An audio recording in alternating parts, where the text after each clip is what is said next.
Assalamualaikum warahmatullahi wabarakatuh. Saya Yudi Pramuko, tukang donat dari Parung YouTuber tertua di semesta. Alhamdulillah, wassalatu wassalamu ala rasulillah. Bagaimana penonton, sehat ya? Semua moga-moga sehat. Gunakan kesehatan itu untuk berjuang, untuk berkarya sehebat-hebatnya, seikhlas-ikhlasnya, dan sebanyak-banyaknya, karena hidup hanya satu kali. Setelah itu kita pulang ke akhirat, dan kata Buya Hamka, setelah kita pulang ke akhirat, kita tidak kembali lagi ke dunia. Oleh karena itu, kalau punya cita-cita, punya keinginan yang besar sekali, dan jangan tanggung-tanggung. Tetapi kita lihat ya, pemerintahan Jokowi 10 tahun, dia membuat satu kekeliruan politik yang tidak tanggung-tanggung. Seharusnya yang tidak tanggung-tanggung itu yang baik gitu loh. Ada satu serangan bertubi-tubi. Kita lihat dari Rocky Gerung waktu diwawancarai oleh bocor alus Tempo ya. Jokowi adalah puncak kejahatan politik, Jokowi adalah puncak kejahatan ekonomi, kata Rocky Gerung. Dikeroyok oleh tiga wartawan Tempo dibocor halus itu ya.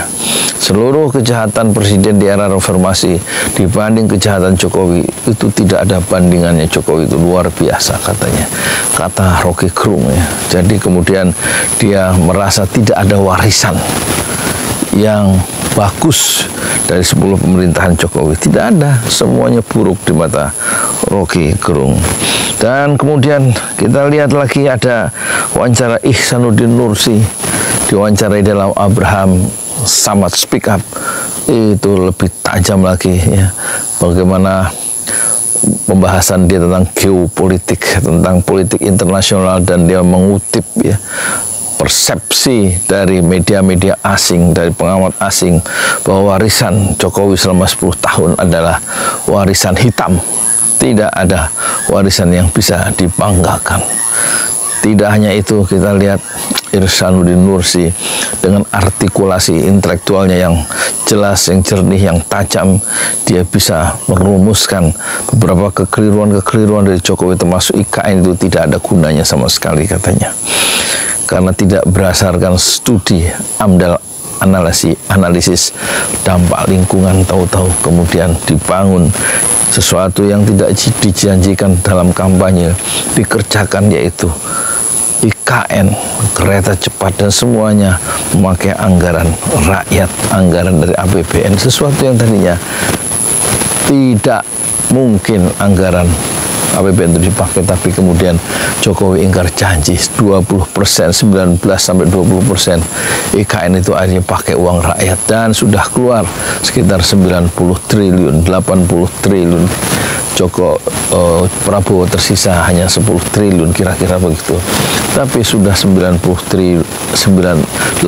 triliun lebih IKN masih dalam bentuk bangunan-bangunan yang dimungkinkan atau pasti akan mangkrak, sebagaimana Hambalang, proyek Hambalang itu mangkrak di zaman SBY. Sangat tajam ungkapan dari Rocky Gerung dan juga Ihsanuddin Nursi. Dan kemudian kita lihat opini Tempo dari Bambang Bagja Hidayat ya, redaktur senior dari Tempo. Dia bilang hancurnya orang baik Jokowi di akhir pemerintahannya.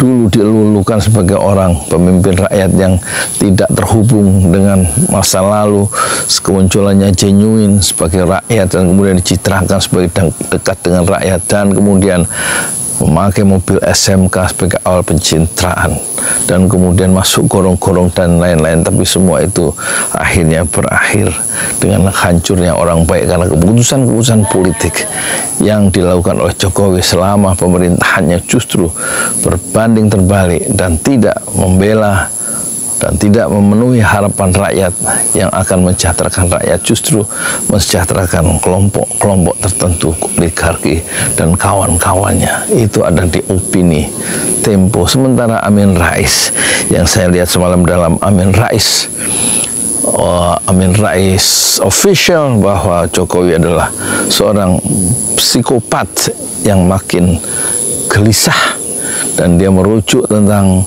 psikopat, ciri-ciri psikopat dalam literatur dunia di bidang psikologi, dan itulah Jokowi yang begitu buruk di mata Amin Rais karena memang dia berhasil membangun argumentasi Amin Rais itu dengan cukup akademik, dan dia sudah lama mengingatkan berbahayanya keputusan-keputusan Jokowi tentang hal-hal undang-undang Minerba, undang-undang termasuk IKN. Dan sebelumnya Amin Rais tentu menggarap atau menggedor Jokowi dengan persoalan dinasti politik yang makin menguat, dan dinasti politik itu tidak ada dalam demokrasi kita. Dan jauh sebelumnya dari Jogja juga itu, siapa itu, MH Ainun Najib itu mengatakan bahwa Jokowi adalah seperti Fir'aun, Luhut bin Sarpanjaitan adalah Hamam, dan 10 naga itu adalah Korun, dan mereka bersekutu untuk menyengsarakan rakyat di masa kepemimpinan mereka. Jadi MH Ainun Najib itu dengan berani mengatakan yang sedang berlangsung sekarang adalah Jokowi adalah seperti Korun, seperti Fir'aun di dalam sejarah purba Mesir yang menghancurkan pejuang-pejuang kebenaran dan kemudian meninggikan atau memuliakan kelompok-kelompok elit sehingga kekayaan beredar di antara mereka saja. Belum lagi keresahan daripada guru-guru besar sebelum pemilu, termasuk cendekiawan atau perguruan tinggi Katolik, asosiasi perguruan tinggi Katolik atau perkumpulan perguruan tinggi Muhammadiyah, semuanya melakukan satu seruan moral, ya, panggilan moral atau suara-suara moral yang menyerukan atau mengingatkan kita semua supaya bangsa ini tidak tambah decline, tidak tambah terpuruk masuk ke lubang-lubang tambang yang penuh dengan bandit-bandit itu. Oleh karena itu kita sayangkan, ya, negara kita diurus oleh satu rejim yang ternyata tidak memberikan satu manfaat untuk kebanyakan orang, kecuali sekarang kita merasakan susahnya mencari pekerjaan, pabrik-pabrik tutup, pengangguran di mana-mana karena pemutusan PHK atau relokasi pabrik-pabrik ke tempat-tempat UMR yang lebih murah dari Banten, dipindah pabrik itu ke Jawa Tengah yang UMR-nya 3.060.000, sementara 2.060.000, sementara di Banten itu 2.600.000. Tapi terjadi akhirnya pemutusan hubungan kerja, 1.600 orang hilang pekerjaannya, 1.400 hilang setelah pabrik itu tutup atau direlokasi, dan semuanya itu tidak ada yang membela. Rejim ini terlalu mengakar pada oligarki dan makin memperkuat dinasti politik di kalangan keluarga sendiri. Saya Yudi Pramuka, tukang donat dari para YouTuber. Tertua di semesta fasbir sabron jamila. Bersabarlah dengan kesabaran yang indah. Assalamualaikum warahmatullahi wabarakatuh. Assalamualaikum warahmatullahi wabarakatuh. Saya Yudi Pramuka, tukang donat dari Parung YouTuber. Tertua di semesta, alhamdulillah, wassalatu wassalamu ala rasulillah. Bagaimana kabar penonton semua di 5 benua? Moga-moga sehat, ya. Gunakanlah kesehatan itu untuk berbuat, ya, sehebat-hebatnya, berkarya, beramal soleh, seikhlas-ikhlasnya, sehebat-hebatnya, sedahsyat-dahsyatnya dalam hidup yang satu kali, dan setelah pulang ke akhirat kita tidak kembali lagi ke dunia. Kata Buya Hamka, kalau punya cita-cita jangan tanggung-tanggung. Kenapa? Karena kita hidup hanya satu kali di dunia, setelah itu pulang ke akhirat dan tidak kembali lagi ke dunia. Moga-moga kita gunakan waktu masih sehat, waktu muda, masih hidup untuk memperbaiki negeri ini. Dan kemarin, ya, saya menyaksikan orang-orang cerdik cendekia itu menghajar habis, ya, 10 tahun pemerintahan Jokowi.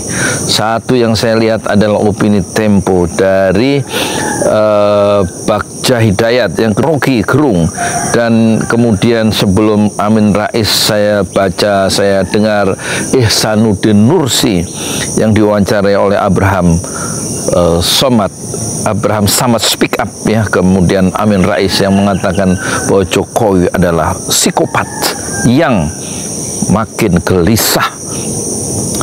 Kita mulai siapa sebenarnya atau postur politik Jokowi 10 tahun terakhir itu betul-betul ambruk, anjlok di mata orang-orang cerdik-cendikia yang merupakan bukan intelektual tukang sebagaimana yang dimaksud oleh Gus Dur, tapi mereka adalah intelektual yang merdeka, yang masih jernih seperti Rocky Gerung, Amin Rais, dan juga seperti siapa itu Ihsanuddin Nursi. Dalam keterangannya dalam wawancara, Ihsanuddin Nursi mengkaitkannya kegagalan Jokowi dalam perspektif internasional, bahwa media-media internasional itu melihat Jokowi mewariskan warisan yang hitam, ya, mewariskan hitam soal demokrasi, soal ekonomi, soal segala keputusan-keputusan politik yang tidak sesuai dengan pakem-pakem demokrasi. Itu bisa dilihat sendiri di Ihsanuddin Nursi, dan dia melihat dari sisi geopolitik apa yang bisa dilakukan oleh Jokowi dan juga Prabowo untuk mempertahankan eksistensi kedaulatan rakyat yang selama ini tidak pernah digubris oleh Jokowi. Soal kedaulatan rakyat yang dipentingkan adalah kedaulatan sejumlah orang, oligarki dan kelompok-kelompok tertentu yang menyengsarakan semuanya rakyat, termasuk undang-undang seperti tenaga kerja, IKN, yang kata Ihsanuddin Nursi, IKN itu nggak ada gunanya, ya. Menghambur-hamburkan dana sampai 92 triliun masih belum jadi apa-apa, dan tampaknya akan jadi satu potensi menjadi proyek Jokowi yang mangkrak seperti hambalang di zaman SBY. Dan kita lihat di dalam opini opini Tempo, Bagja Hidayat, dia mengatakan, menjelaskan tentang kemunculan SMK sebagai pencitraan Jokowi yang ternyata kemudian itu semuanya palsu, dan banyak pencitraan-pencitraan sebagai orang baik didesain masuk gorong-gorong dan lain-lain, dan hancurnya ya citra orang baik itu di akhir kekuasaan, dan jejak-jejak keputusan politik, tindakan-tindakan politik Jokowi yang merugikan rakyat banyak itu betul-betul menghancurkan ya citra orang baik yang dulu disanjung, dipuja-puja oleh orang-orang, termasuk orang-orang yang kemudian bertobat bahwa Jokowi adalah orang biasa yang terbebas, terputus dari masa lalu, terputus dari politisi, terputus dari Orde Baru, dan kemunculannya adalah genuine dan punya harapan besar. Pendukung-pendukung Jokowi saat itu yang termasuk cendekiawan-cendekiawan itu yang kemudian bertobat setelah tahu keputusan Jokowi aslinya itu, mereka kemudian menyesal bahwa harapan-harapan untuk membawa Indonesia yang lebih baik lewat Jokowi yang katanya orang yang sederhana, orang yang pengusaha yang sederhana, yang betul-betul genuine, asli kemunculannya, ternyata tertipu semua oleh kebijakan-kebijakan yang betul-betul menghancurkan reputasi sebagai orang baik. Itu kira-kira inti dari Bagja Hidayat. Dan kita lihat Rocky Gerung justru lebih tajam lagi bahwa Jokowi adalah puncak kejahatan ekonomi dan Jokowi adalah puncak kejahatan politik. Dan Rocky Gerung seperti biasa belak-belakan. Dulu dia mengatakan kebijakan Jokowi adalah bajingan tolol yang membuat dia diseret ke pengadilan dan dia bebas dari tuduhan itu. Itulah Rocky Gerung yang selalu belak-belakan, dan dia bisa menyingkapkan realitas yang sesungguhnya karena keberanian intelektual yang terus dia jaga selama 10 tahun terakhir. Opini-opini dalam Bocor Alus Tempo sangat mengejutkan dan sangat membuka tabir-tabir yang diselubung, yang tabir-tabir selubung yang ditutup oleh punggawa-punggawa istana dan juga dipoles oleh media-media yang kemudian disokok juga lembaga survei, tapi di mata seorang Rocky Gerung semuanya itu dihancur luluhkan, sehingga realitas yang sebenarnya tentang kejahatan Jokowi itu tampak di depan mata dalam bocor halus Tempo. Dan tentu saja yang tidak kalah mengejutkan, di sela-sela saya setelah jualan bubur ayam, saya lihat psikopat yang gelisah Amin Rais, meskipun dia bahasanya tenang dalam 12 menit, tetapi ucapan-ucapan yang menohok ciri-ciri seorang psikopat itu dirujuk pada literatur dunia tentang psikologi, dan ciri-ciri seorang psikopat itu ada dalam Jokowi. Dan dia orang yang tidak punya rasa empati dan susah diberikan nasihat dan lain-lain ada di dalam Amin Rais Official. Tentu saja bacaan-bacaan atau narasumber-narasumber dari Ihsanuddin Nursi, kemudian siapa lagi itu, Bagja Opini Tempo, dan juga Rocky Gerung serta Amin Rais betul-betul menyadarkan kita 10 tahun pemerintahan Jokowi yang ekonominya itu tidak pernah naik dari 5%, sedangkan SBY selalu di atas 6%. Itu menunjukkan betul-betul kita menjadi orang-orang susah pekerjaan, susah mencari kerja. Dan dari keempat narasumber itu tidak menyinggung pengangguran, tidak menyinggung stunting, dan juga tidak menyinggung pembunuhan yang dilakukan di rezim Jokowi dengan menghilangkan nyawa, 8 nyawa dalam demonstrasi di Bawaslu tidak disinggung oleh Amin Rais dan yang lain-lain, dan juga telah membunuh lawan-lawan politiknya atau membunuh 6 pemuda santri dari Laskar Front Pembela Islam, dan istana justru mendiamkan pembunuhan itu. Jadi kejahatan kemanusiaan tidak disinggung oleh Amin Rais dalam videonya, dan juga tidak disinggung oleh Ihsanuddin Nursi, dan tidak disinggung oleh Bagja Hidayat, dan tidak disinggung oleh Rocky Gerung. Tapi ini luar biasa, pembunuhan ada, dan juga pemenjaraan terhadap para cendekiawan intelektual seperti Jumhur Hidayat, seperti Nainggolan, kemudian seperti Habib Bahar, kemudian Gus Nur, Ruslan Buton, Anton Permana, dan lain-lain. Itu hanya terjadi di rezim ini. Orang-orang yang berbeda pendapat secara politik kemudian dimasukkan, dijebloskan ke dalam penjara dengan alasan melanggar pasal itu, melanggar pasal ini. Tetapi semuanya itu terjadi di zaman di rezim ini, satu pemenjaraan, satu ruang-ruang untuk mengkerangkeng orang-orang yang berpikiran berbeda dengan rezim, memiliki perspektif yang berbeda dengan rezim Jokowi. Semuanya dijebloskan ke penjara.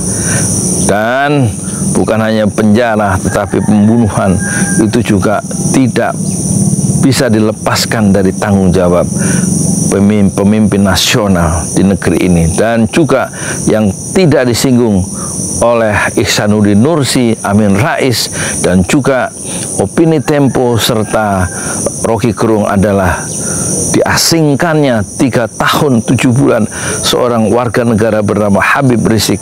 Itu tidak bisa pulang selama 3 tahun 7 bulan dalam rezim Jokowi, dan tidak diusahakan kepulangannya oleh pemerintah kecuali Habib Rizik. Menurut keterangan Habib Rizik sendiri, dia lolos dan bisa datang ke Indonesia atas usaha sendiri tanpa bantuan pemerintah dan atas usaha koleganya sendiri. Dan dia kemudian tiba di Bandara Soekarno-Hatta tanggal 10 November 2020 atas usaha sendiri setelah diisolasi dan tidak bisa pulang ke negerinya sendiri selama 3 tahun 7 bulan.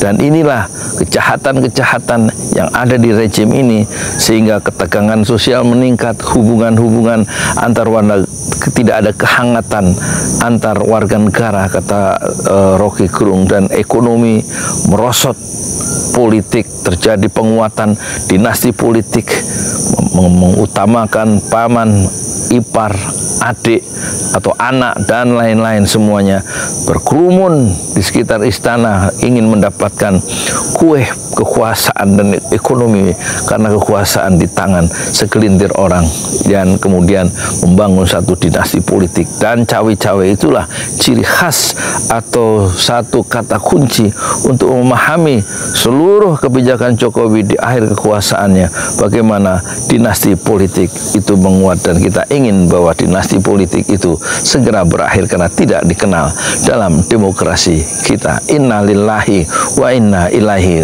raji'un. Assalamualaikum warahmatullahi wabarakatuh. Di jalan Allah. Ini Masjid Enam Syuhada lagi dikunjungi sama Ketua Hilmi. Modal awalnya berapa Pak Yudi Pramuko? 750.000. 750.000 rupiah aja. Jadi ini 500 jutaan nih barang. Sekarang udah habis 310. Masya Allah, tuh udah pakai keramik, laponnya tinggal. Granit tuh kayak marmer. Tuh, Masya Allah nih, sampai juga kita ke sini. Masjid Enam Syuhada, ngapa namanya Masjid Enam Syuhada, Pak Yudi? Kita mau mendokumentasikan perjuangan dakwah nama anak muda pengawal Habib Rizik Syihab itu. Masya Allah. Yang dibunuh sama orang jahat di kilometer 50. Kilometer 50 ya. Itu kan simbol memperjuangkan dakwah itu kita harus memberikan segalanya untuk Islam kan ya. Masya Allah. Dan nama anak muda itulah yang sudah memberikan segalanya untuk Islam. Masya Allah. Apa nanti nama pemuda itu ada juga di sini mungkin diterangkan? Mungkin namanya Enam Syuhada. Enam Syuhada ya. Enam Syuhada dipasang di sini. Enam Syuhada.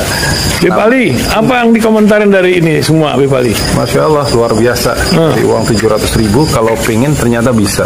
Bisa. Allah kirim. Tuh, bisa. Ya, dengan masuk satu gang kecil, tapi Bapak ini luar biasa. Kecil tuh. Masya Allah kan? Satu call aja. Masya Allah. Perjuangan Pak Yudi Pramuko, YouTuber sejagat paling tua. Tertua di semesta. Tertua di semesta. Masya Allah. Tukang donat. Tukang donat. Tukang donat dari Paru. Ini saya laporkan dari lapangan ini, langsung dari Masjid Enam Syuhada. Masya Allah. Dan ini dia. Dalam lihat lah. Tuh, lihat tuh masjidnya. Tuh imamnya situ tuh. Malam-malam lagi kita. Masya Allah. Masih kurang nih. Atapnya katanya transfer aja. Masjid Enam Syuhada sebentar lagi selesai. Dinding lubang angin sebagian sudah terpasang. Lantai 2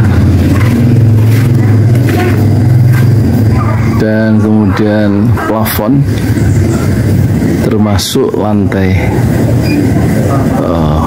bukan keramik, granit 150 dus bersama tiang-tiang yang ada 16 setinggi 4,5 meter.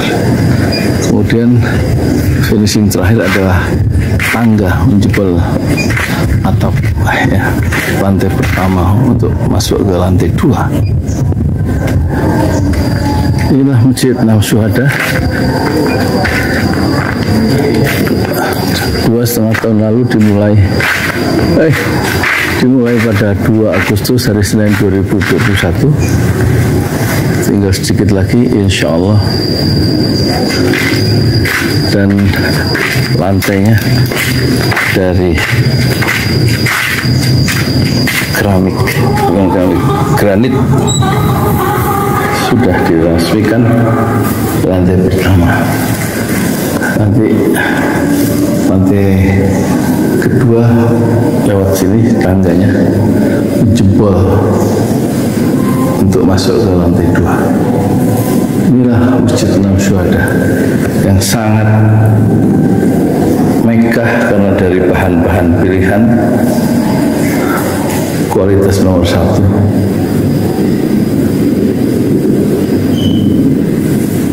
Tinggal sekitar 80 juta lagi finishing lantai atas selesai, insya Allah.